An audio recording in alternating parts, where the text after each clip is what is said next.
Well, good morning, everyone, and welcome to our panel. While you're sitting there with your coffees and your breakfasts, I wanted to introduce the amazing women to my left. So we have Cheryl DeCruz Young, Senior Client Partner, Sustainability and Global Energy at Korn Ferry. Sama Bilbao Leon, Director General of the World Nuclear Association. And I hear there was a big announcement overnight if you haven't seen it. Karen Baumer, Chief Commercial Officer, ABB Energy Industries.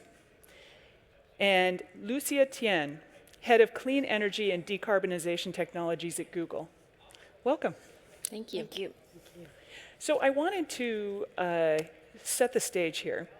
This is about women leaders accelerating clean tech and sustainability. These are huge industries. Cheryl, what kind of data do you have around this to tell us where things stand as far as the gender parity mix? So I'm going to approach it from a clean tech and a sustainability perspective. I'll give you some good news first. So from a sustainability perspective, especially over the last 5 years, we've seen an acceleration of women being placed in CSO roles and leading sustainability functions to about 65% of CSOs are women. These are extraordinary roles requiring tenacity, persistence, leadership at all levels. So that's been a great news and a great kind of trend.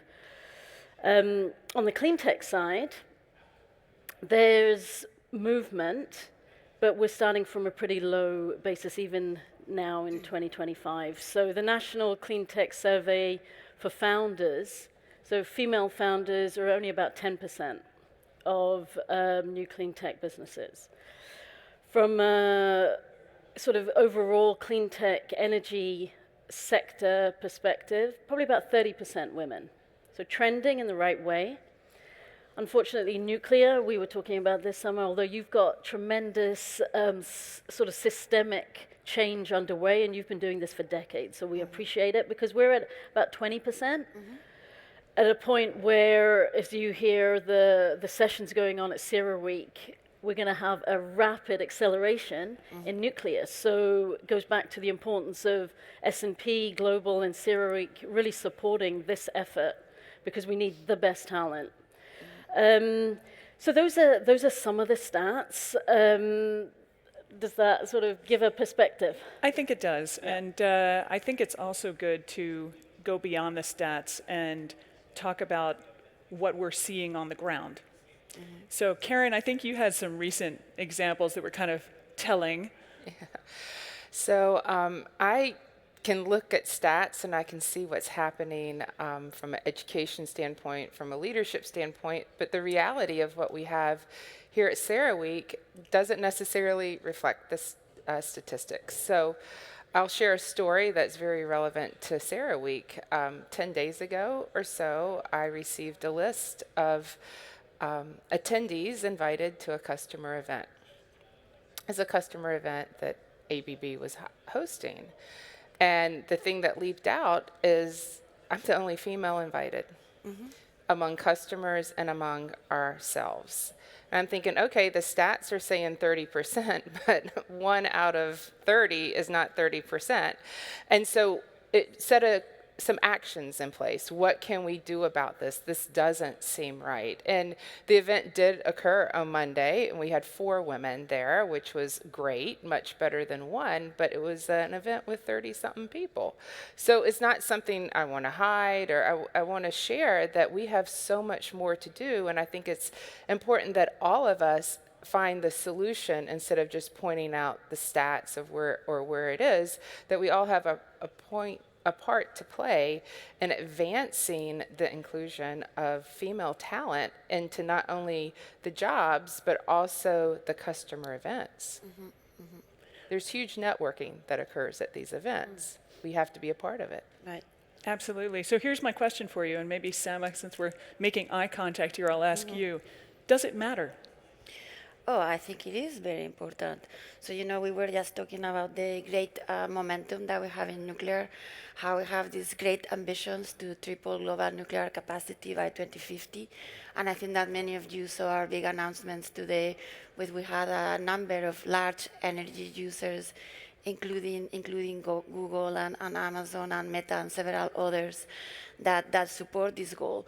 So clearly, we are not going to reach 3 times nuclear or 3 times anything without tripling also the global workforce that is going to support this effort. But it's just as important that this global workforce is as diverse, as inclusive as it needs to be. I mean, we cannot afford moving forward in this adventure with only half of the population, right? We need the talent of everybody. That's not, I mean, that is on one hand, purely selfish. I mean, we really need every human being with talent, but also I think that having this diversity, this gender parity brings lots of value, lots of richness in the ideas, in the exchanges, and we get much more innovation and much better ideas. What do you think, Lucia? Yeah, and I mean, maybe I want to put in perspective on, what actually happens on the ground, right? I think we've all been in those situations where we've been the only woman in the room, or sometimes the only woman in the building, or just, different from the overall workforce in some way. And I think what really matters also in those situations is not just the statistic, but also how we choose to respond to that and how the people around us choose to respond to that and interact. In my own career, I have responded poorly and responded well at times, right? I've been in very early in my career in a scientific construction environment where I was the only woman, and I almost severely injured myself and some of the equipment because I was afraid to ask for help to move a ladder because I didn't want to appear, weak in that environment. And looking back, it's a little silly, but it felt real to me at the time. And then I've also been in other environments where, I've been the only civilian woman in a group of decision makers that were, Marine Corps officers. And I've been able to break through some groupthink and really bring a new perspective that others didn't have in that environment. And so I think, we've got to foster, the ladder of, exactly as Sama was saying, how do we bring that diversity of thought to the table? Do you mind if I pick up? Please. So picking up on that point, in our Korn Ferry Institute research, what we found is we've come across the glass cliff phenomena, and I'm wondering if anyone has heard of that. What we're finding is in times of crisis or situations that really require extraordinary thinking and some risk-taking, that women have disproportionately been recruited to these roles. So the glass is the breaking the glass ceiling, but the cliff is the risk of succeeding in these situations as opposed to falling off the cliff. So, but what we find is when women do and are put in those positions, it's like stretch assignments. We're always told, take that stretch assignment. Your professional growth is extraordinary. Your courage and then confidence grows. And as a result, women in these roles grow. And I'm sure it's testament to all your careers. Yeah. So that is the strength that we bring. And to your point, from our own perspective, not being women, playing to our strengths, then delivers that result. Absolutely.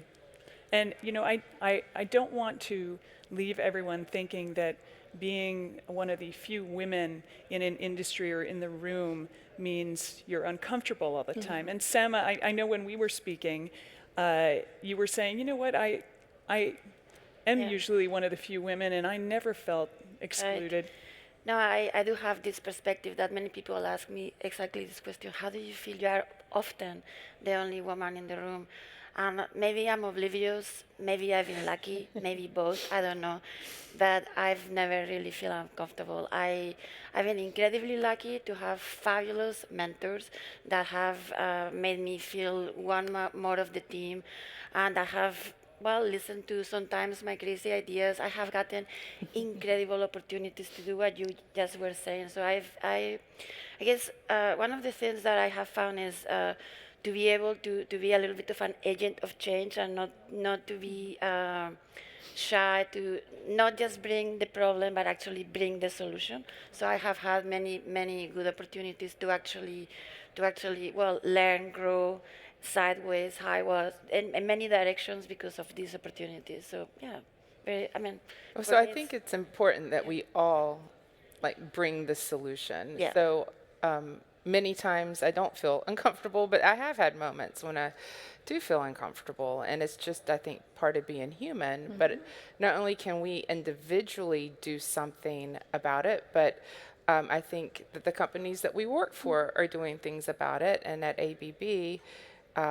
We actually have a women career development program, and it's not just the early career, which is where we normally gravitate. We have a program that includes early, mid, and senior career for women to actually learn some, not necessarily things that are biased towards females, but just actually learn skills with business acumen, with P&L, some of the things that they may or may not have been exposed to, but it's tailored to the point in the career for the participants, for the cohorts. And so I think it's so important that we look at early, mid, and senior development, because I think it's a multi-generational investment that we need to make in female talent, and not just look at one end of the spectrum, but when we're really looking to advance clean tech, we're looking to advance technology. It's kind of that mid and senior level where you actually have the work experience. You're not moving a ladder by yourself. You actually have the work experience to know how to advance. And I think it's important that companies are also investing in the talent that they've hired. It's a really good point you're making about age. Because when you think about the term innovation, whenever you hear innovation, what immediately pops up in your head? These, like 20-year-olds in a room with lots of laptops, and that's not necessarily the only part that's going to drive the innovation. There are senior leaders who should feel like they're part of the change as well, right? Well, speaking of leaders, I wanted to ask if there were any particular women leaders over the course of your careers that stood out to you. I think, Lucia, you had someone in particular you wanted to talk about. Yeah, and first maybe I'll say one thing that I realized between when we first chatted, Beth, and now is that I'm one of 5 women from Google who are speaking on panels at CERA Week, and in fact our entire speaking delegation from the energy team is women, all the way up to our CIO and president, Ruth Porat. So that's really exciting, and I think it's not an accident. It's reflective of the composition of our team. I think we often actually come to the negotiation table with our partners, and we bring lots of women on our team, and quite frankly, often in the energy sector, we're faced with, the row of men. And so I challenge all of our partners to up their game in that regard. But you asked for an example, and 2 of those women that are represented here today are working on something very, very innovative. So I want to shine a light on that. We have, over the last couple of years, developed a new market mechanism with regulated utilities that we call a clean transition tariff. And again, this is, very far from the 20-year-old, on their laptop in Silicon Valley. This is working with utilities, right? But figuring out a way for large corporate buyers of energy to work with utilities to transact in such a way that we can bring online clean, firm power and new energy resources that may come at a little bit of a premium today, but not pull that forward without putting that additional burden on the ratepayer. And I think if you've worked with utilities, you know how hard it is to pilot a new transaction structure with a regulated utility. So this takes incredible innovation and tenacity, and we have these wonderful women whose brainchild this is, Brianna Kopor and Caroline Golan, who are here. You should find them. And their tenacious work on this has actually led to real impact already. It's allowed our team to bring online 115 megawatts of new next-gen geothermal power from Fervo Energy via the utility NV Energy in Nevada. We're really excited about that partnership. And while that's the first operational example of this sort of new market structure, we know it can extend to other markets across the U.S. Very cool. Speaking of partnerships, I understand there was an announcement overnight, Yes, right, yes, Sama, yes. involving two people on this stage, Yes. two women leaders on this stage. No, as I mentioned before, so we did get a number of large energy users that came together to embrace the same pledge to triple global nuclear capacity by 2050, joining 31 countries and 14 major banks and financial institutions. So we are very excited about that. So now we just need to roll up our sleeves and actually make it happen. So no, but again, so I was going to pick up of something that we said. What I think is very important that we work with women to make sure that we provide we empower and we give the tools and what is needed for women to feel that they can achieve whatever they want as long as they work hard enough. I think that we really need to work with the rest of the people, with men. Many of you are here. So I would say that one of the things that we've been working quite a bit in our side is what we call World Nuclear University that we were discussing yesterday. So we have this leadership development efforts for the nuclear industry. Basically, we are trying to groom the next generation of leaders, not just women, but men and women. And what we are doing really is to instill in this next generation of leaders these values of inclusivity, of respect, of curiosity, of all these different ideas. And I think that these new values, or enhanced values, if you wish, are hopefully going to transpire throughout the leadership of the global nuclear industry and will help us actually achieve all these goals. So I think that it's not just women, I think we really all need to work together. And that's what's come out in our Korn Ferry Institute research as well, around allyship. So absolutely, it's men and women working together to uplift each other. What we found, though, just in support of women and these leadership roles that we're attaining on merit, is because there is, in this world of sustainability and driving change, it's all change management. It's really quite significant change. There'll be some resistance. And so how do you have a tenacious approach? And it is through collaboration. What we found with sustainability leaders as we look at the success profile of our leaders in these roles is actually power is lower than in other C-suite roles. Why? Because you need to have, you need to have buy-in. You need to have really the ability to delegate and not micromanage.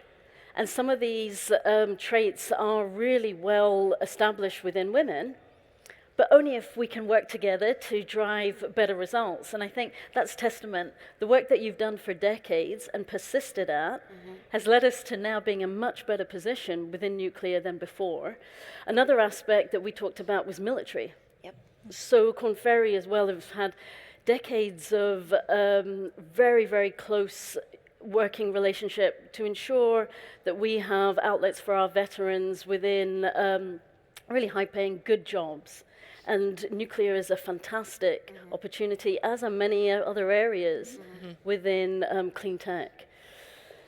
So when you talk about inspiring people and getting them to really, it's more of almost like an intellectual and an emotional response to working in this sector. I'm interested in our panelists' thoughts on how do you drive a team in a world where you need constant innovation. Are there any tips you have? Anyone can jump in on that? So I'll jump in on that because it's a very hard thing to continue to drive innovation. And this industry. I mean, this panel is about clean tech, but there's also lots of other forms of energy that gets produced from the hydrocarbon space. So there's also this this knowledge that needs to be shared as well. So you have these very diverse teams, and inspiring people is something I'm constantly on a journey. I'm very honest that I don't have the answer at all, but it's all about moving towards creating a safe space for people to experiment and grow, knowing that there's going to be failures all along. I failed. Everybody in the room has failed at some point, but there should be a learning from that, and that's the advancement. And I'm clearly a female. I have a fair amount of women on my team, and I do think it's harder for women to accept some of the failures, but I think they learn very quickly, and that confidence in knowing that they're going to be good and safe is something that we need to do as leaders. And what I've tried to do within my team is actually create this balance. I mean, I think Korn Ferry has great statistics, but among my team and among people managers, I've actually increased the number of women leading people to 42%. And that's a huge advancement in actually giving female talent the ability to not only innovate, but also to lead. Because I think as we think about clean tech, and whether it's nuclear or CCS or geothermal, there is an element of leadership that has to occur, and it's not just the technology that's going to make these clean tech advancements happen. So I don't think there's this simple single answer to leadership, but it's the creation of an environment that has the cushion in order to allow the safe space to go try something new. And I think it's super important that we try something new, because what we've done with the hydrocarbon space for the last 100 years, we now have to accelerate to hit 2050 goals. It's 2025. That's only 25 years from now. We can't do the things that we did the same way for the last century in the next quarter century. And it's going to take diversity of thought, diversity of experiences, and diversity of technology to get there. And I love the statistic, 50% of the working force is female talent. Let's leverage that. Yeah, so earlier on we were also saying, why does it matter? Right, why are we putting this effort? Why does it matter? It's really because of that. It's because of that. We need to accelerate the change. So if we look at some sectors that have got to parity, and we could only really find one. Consumer goods has. Some companies, L'Oreal, Mars, P&G, they're at 50-50. Decades of effort and focus, but also consumer requirement. And it's led to innovation from a consumer perspective, where the consumer base is choosing with their dollars, right? So this is all economic sense. So how do you translate that here? I think Google has done, I mean, they're always like such a leading force in psychological safety. How do you fail fast? How do you move forward? And that has been, I don't know if you'd like to share any more about that, but that's something that other organizations have adopted. Yeah, it's definitely a practice that we talk about a lot. How do we fail fast, psychological safety. And just as a recent example, my team has worked on these blameless retrospectives, right? So after a project is done, right, how do we actually get together and look at what the successes and failures, the strengths and weaknesses of how we came together on this project were? And make sure we do that in a sort of safe environment. So that's an important part of the process. I think the other thing that will be an important part of the process to making progress on some of the statistics is making sure we're recruiting talent, right? And I think this, for me, is an incredible moment for this industry, with a lot of fresh talent coming, with a lot of excitement around clean tech and sustainability and energy overall, right? I think when I was studying electrical engineering in college, all of us were studying semiconductor physics and digital design and planning to work in Silicon Valley at companies like Google.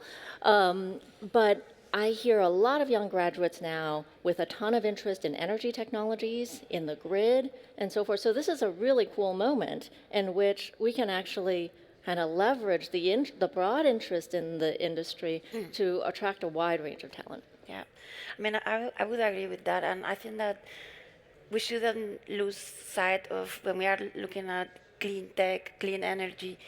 We shouldn't really do, I don't know, nuclear or wind and solar and geothermal and gas. And so I think that we really need to look at the entire clean energy sector, because in reality, many of the skills, many of the knowledge is transferable. I mean, it is true that in nuclear we are going to need a few nuclear engineers, which is very specific, but then we will need electrical engineers and mechanical engineers and pipe fitters and project managers and lawyers and communications. And so all those skills are the same in the entire clean tech industry.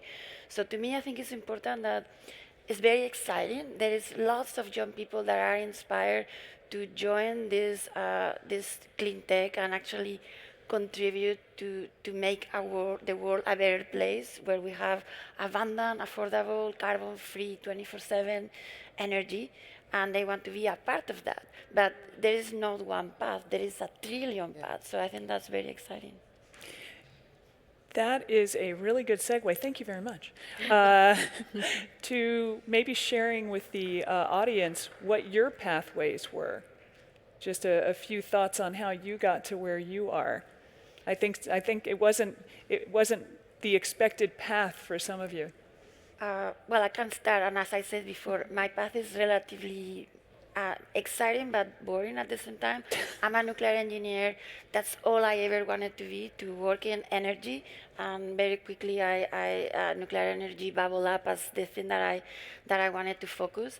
And that's all I've done. I mean, I work at a utility, doing the day-to-day producing electricity.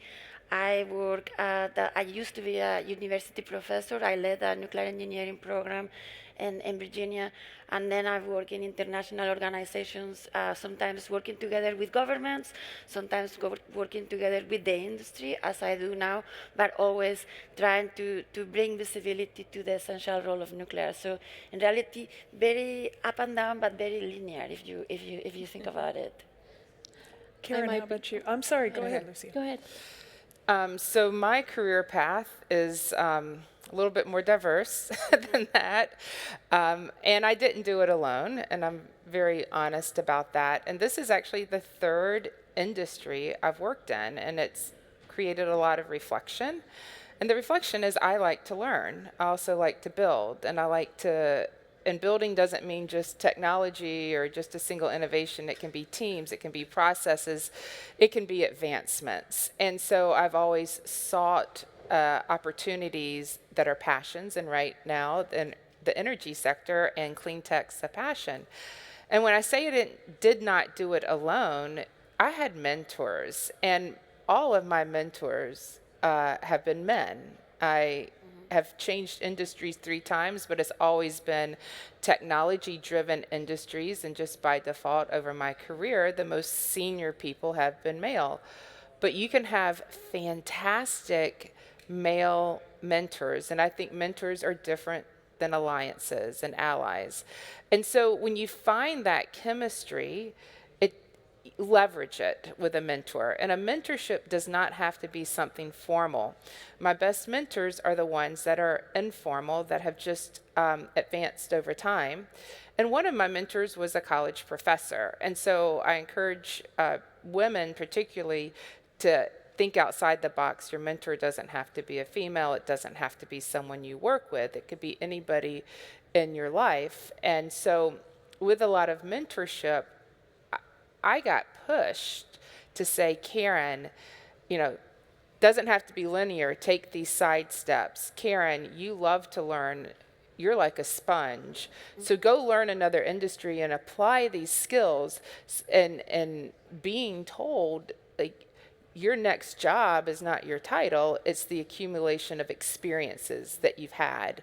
And I think a lot of times women really focus on the title, and it's okay to go sideways. I went backwards one time, but it's to get the experiences, and I realized that the experiences and the learning and the building is what drove me. So when I am asked, like you're asking me, these experiences, encourage female talent to find out what drives them and let them flourish in that area. So that's kind of my advice.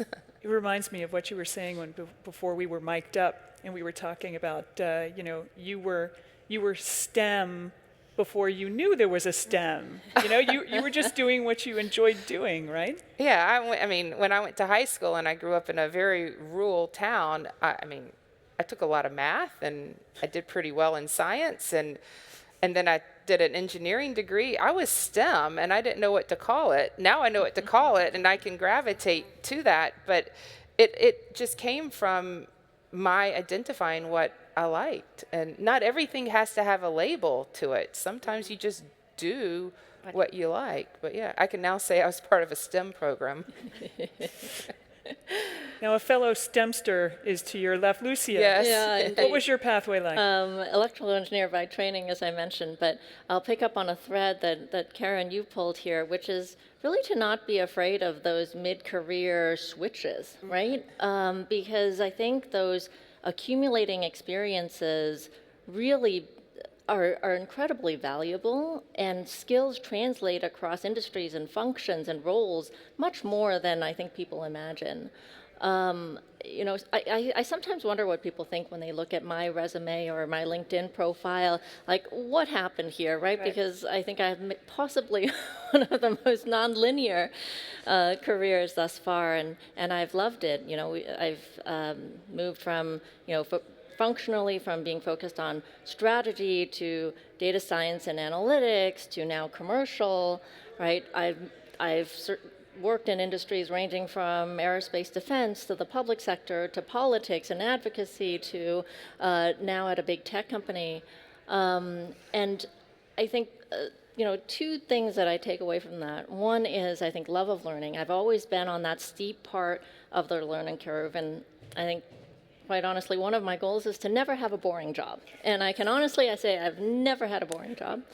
And the second is, this mentorship thing that you brought up, Karen, which is along the way, there were a lot of leaders who took a risk on me, right? As a non-traditional profile bringing into their teams, they saw something and they were willing to take a risk. So I think also for the leaders and the hiring managers out there, I think it's important to be able to take that risk on someone coming in from a different industry or a different function. Can I add a little thing before you tell us about but I agree with you, my career is really based on the fabulous mentors that I have had. But I will also say that just as important have been the people that I have had the luck to mentor.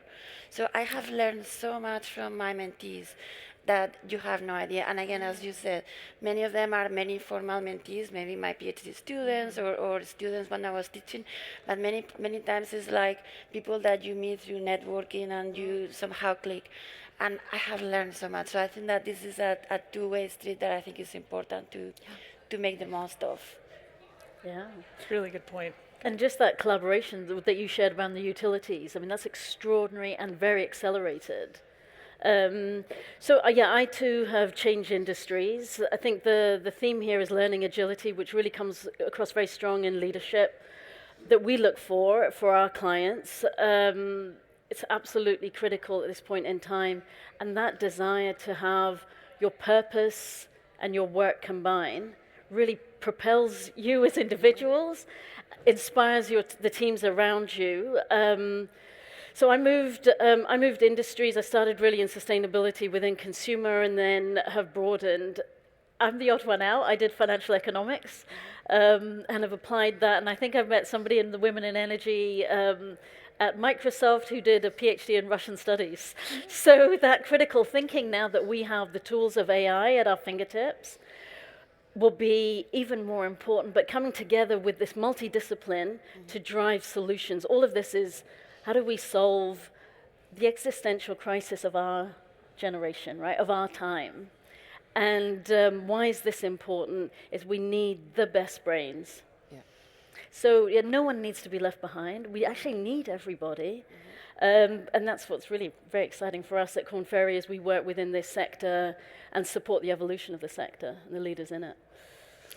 We have about 5 minutes left, and I wanted to make sure we gave the audience a chance to ask questions. So if you have a question, we do have a mic going around. I'm going to ask a question while they're thinking.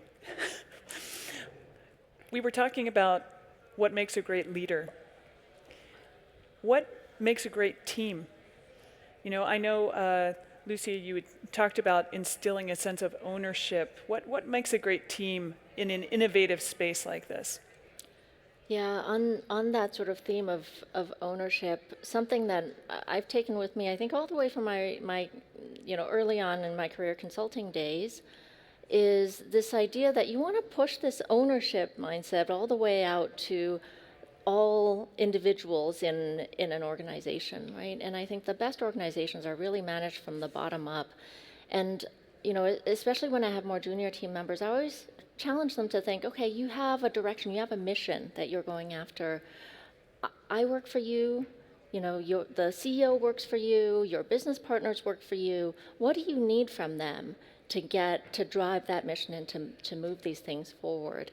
And I think changing that perspective gives everyone giving everyone the confidence and ownership over their own work and frees them up to be creative and innovative, and also frees them up to develop collaborative relationships with others. Right. Anyone else? You have a question? Oh, wow, great. All yours. Hi, thanks. This is fascinating. My name's Laura Manson-Smith. I'm one of Cheryl's colleagues at Korn Ferry. So I studied physics at university, and I can remember this conversation with my careers advisor that said, don't go into oil and gas because it's not a world for women, and don't go into a nuclear because it's a dying industry. Okay, so I ended up in energy, and but I often think back to that moment and how different advice would have taken me down a different path. So I'm just curious from your perspectives, what are those kind of real moments where we can all lean in and do things to sort of positively impact career choices of talent in clean tech? I'll take a first stab at that. I think one of the best pieces of advice I've received from a mentor is, and that's always stuck with me in my thinking, is don't be a second-rate version of somebody else, be the best version of yourself. And I think this is particularly important as you're trying to find, what is the thing that gets you motivated? What is your engagement style as a team member, as a leader? And who do you choose to, what do you choose to take from your different experiences and from the different people that you interact with? And sometimes I think we see something that is really exciting and attractive about somebody else's work or the way they engage. And we try to emulate that, and I think it's helpful to reflect, okay, is that the best thing for me? Is that the right answer for me? So can I would like to take your question maybe even a step back, because I think that it is true that many women, they get perhaps derailed or sent in a direction that is not what they were thinking because of stereotypes. But I think that this starts even earlier.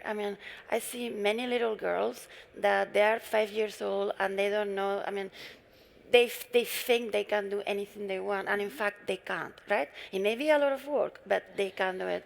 And then at some point in there, it could be their parents, it could be their teacher, it could be their brother, it could be TV, it could be social media. Somehow in their minds, they forget that in fact they can, they are told that no, it's not true, you cannot do anything you want. There are things that you cannot do. So to me, this is a lesson that I'd like to get as a parent. Let's make sure that those children, all children, know that they can do anything they want as long as they work very hard. So, yeah. I'm glad you got to energy in the end on your own steam, right? But I think what's really lovely here is the mix of male-female in the audience. Yeah.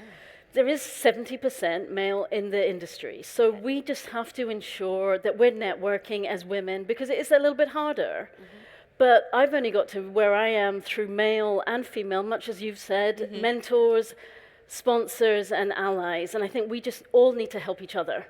And that's critical going forward. And the advice mustn't be to extinguish, you know, that spark, to distinguish, right, that spark. Yeah. It's to really enable it and amplify it.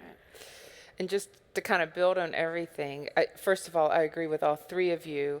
From a career standpoint, whether it's in high school or at university, I think it's super important to find what drives you, like your passion. And again, I'm happy you're in energy. It has to be your passion. And sometimes people, you know, someone was trying to help you, doesn't seem like the best advice, but you ended up following your passion. And I love the analogy of the 5-year-old girl. Like, we have to keep that going and be examples of why it's important. Yeah. Well, we could probably keep this going a lot longer, but I see my countdown clock is down to 0. So I want to thank you all for joining us and for sharing your reflections on accelerating women leaders. Thank you. Thank you. Thank you.